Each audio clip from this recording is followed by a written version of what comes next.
Jadeveon Clowney, edge rusher, former number 1 overall pick, Yep. a veteran of the league, has been released by the Carolina Panthers. Nick, the Lions got it. I'm not even going to play around with the question, do they look into it? Should they? Yes. A million times yes. Yep. You're talking about a guy, and I hate this because a lot of casual fans out there, and I know I love my Lions fans. I really do. I say this all the time. Detroit is probably the greatest sports city in the United States, in my opinion.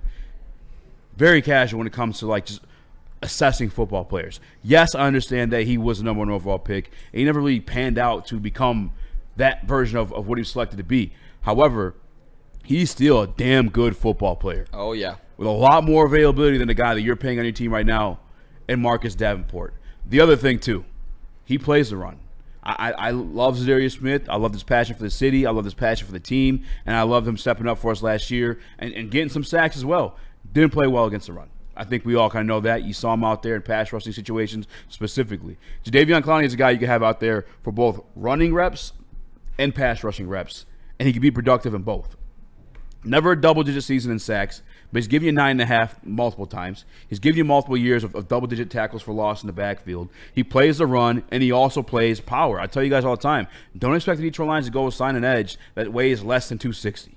Because what they like to do is grab a guy at 6'5" or 260 or whatever the height may be, 260 plus, that could collapse a pocket. And if you go watch, I should have broke down the tape actually. I'll do that tomorrow. I'll send in tape tomorrow and show you guys how the Detroit Lions masterfully, and shout out to Trevor Sycamore coming on earlier today, breaking that down as well earlier this week, how the Detroit Lions masterfully grab guys that collapse a pocket and rush these quarterbacks into the arms of Aiden Hutchinson. That's what Jadeveon Clowney can do for you, on top of finishing with the sack as well. He's there for the Baltimore Ravens, turn that defense around. Peep that too. The Ravens fall off of their defense last year, losing Jadeveon Clowney. And that's when he had his best season. It's when he has talented people around him, when his team's actually competing for ultimately the Super Bowl. That's what happens. You saw in 23 when he was with the Ravens is when he did have 9.5 sacks. Who was he playing with? Matabuke, who had 13 sacks that season. Yep. Kyle Van Noy, who had 9 sacks that season. When he's on a stacked and loaded defensive line, that's when he thrives because he's not the one that has to deal with all of the pressure. But when he's also not playing for a team in the Panthers that are just trying to win a ball game here and there, he's actually more locked in, which I don't think would be a problem when he's playing for the Detroit Lions. I think you're going to be able to get the best out of the former number 1 overall pick, the best, the most talented guy, or you're going to be able to get the most talent out, or the most, God damn it, you're going to be able to get the most out of Jadeveon Clowney and the talent he has if he's playing with the Lions. I talked about the Ravens. Also go back to when he played with the Browns, he had 9 sacks. Opposite who? Myles Garrett. When he's opposite other extremely talented players, you're going to see a very productive player, and I believe he could bring that to the Lions. I think this would be a perfect fit, Easy. I would do this. I wouldn't bat an eye. But the fact of the matter is, will Brad Holmes do it? Because he is tired of hearing about the goddamn edge. Do you think Clowney will be a Detroit Lion at the end of the day? I do not think Clowney will be a Detroit Lion at the end of the day. Why? I want it to happen. Like, don't get me wrong. And I think anyone that's going to play the casual game, like I already saw in the chat, Clowney's living off a high school rating. It's absolutely incorrect. Like, go look at the numbers. The guy's gotten multiple contracts for. You don't live off a high school rating if you're getting multiple contracts in the NFL. You are productive at the NFL level. But one thing that he is still in question is the motor sometimes. And I just think this team is kind of predicated around that. But in this, dude, go win the fucking Super Bowl. I don't care at this point. And if you have a guy like Marcus Davenport that you may believe in a little bit more, the reality of the situation is this guy barely plays games. Grabbing a guy like Clowney allows you to put them in a rotational situation where he could be off the field and then you have more available for the rest of the season. But I don't think so. There are those questions. I do think Brad's going to look into it, and I think he absolutely should. I think it'd be a mistake if he doesn't. But get to Jadeveon Clowney. He plays the run. He gets after the quarterback. He can set an edge. He can do everything you want on the football field. We're not asking. It's like when Brad Holmes on the radio station, he's like, listen, guys, like, we're not going to get another Aiden Hutchinson. It's difficult to get another Aiden Hutchinson. Brad, we're not asking for another Aiden Hutchinson, brother. We're asking to have a solid piece that you can count on game in and game out. We never had who every single year since Aiden Hutchinson's rookie year, it's been somebody different on the opposite end of him. It's been Charles Harris. It's been Josh Pascal. It's been Marcus Davenport. There's never been a consistent name. All we're asking for is a consistent name that you can count on game in, game out. And this just so happens to be a guy that not only brings you consistency, but also can get after the quarterback a little bit too. And I feel like with that, like, he does everything right. So why not? And you talked about that motor. I feel like Detroit is known for bringing the motor out of guys that haven't had an opportunity. Like, they welcome people in who, like you said, are good at the game but don't have the opportunity. But he has proven that he can perform at the high level when there's somebody next to him when he has a running buddy.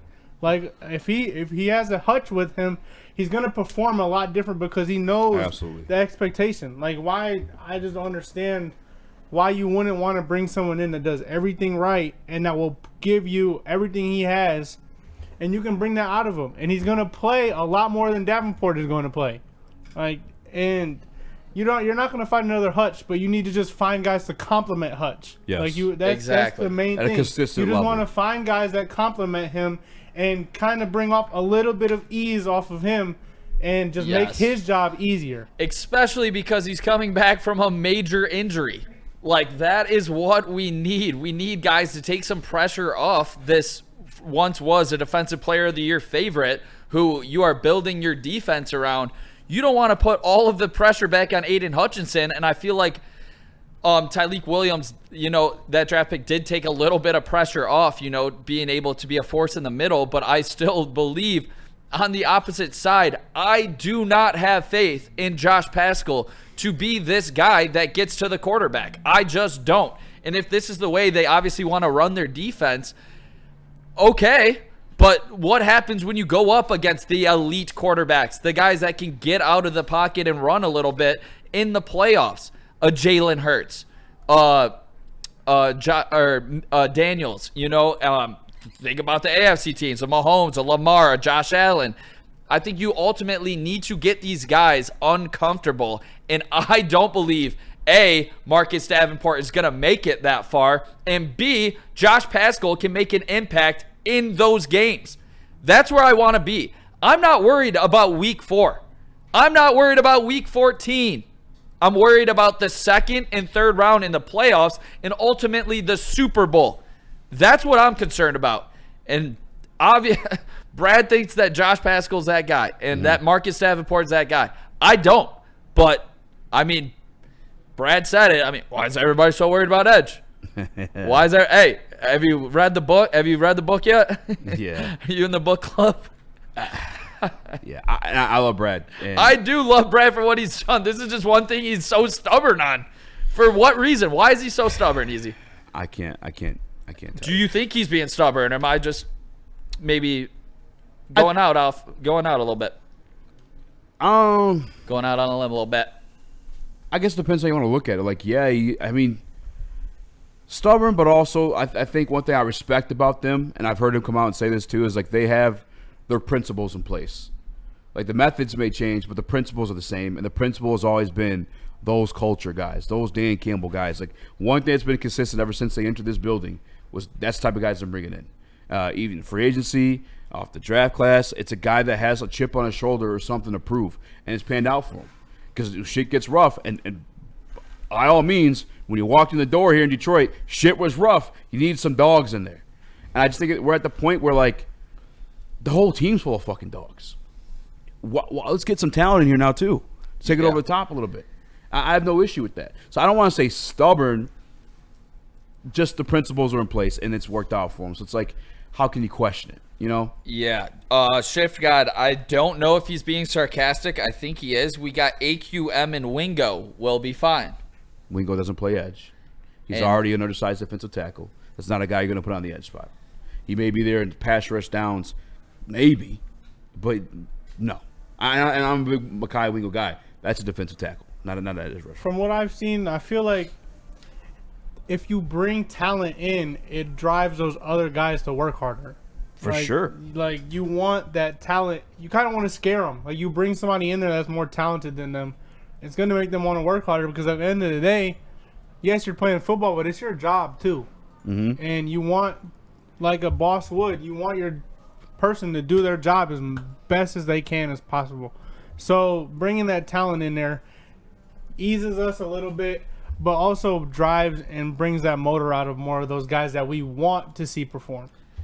Yeah, and I got to say, if you're putting your faith in an El-Quadim Mohammed in the playoffs, I'm just not there. And, like, people were... Yeah, but that was an injury situation. I know that. That's why I don't know if Shift God's being sarcastic or not when he's dropping these names. Like, he had 3 sacks, which was great to see out of AQM, but I need guys that have done it before, that you've seen do it. We're not at this stage where we want to take chances. And I believe they're taking a chance having Marcus Davenport and Josh You're Pascal absolutely right taking now. a chance. And it's not a chance I am willing to take. And I've had this kind of argument on the show, and I still believe it to this point. Like, you can still be a productive defense without fulfilling that spot. But what you do with grabbing Jadeveon Clowney is you guarantee it. You upgrade that spot. Like, you're not just getting a guy that collapses the pocket for you. You're getting a guy that can get sacks, too. Now, the other issue with that is we know how this team is with the money. And we call him Bargain Bin Brad for a reason.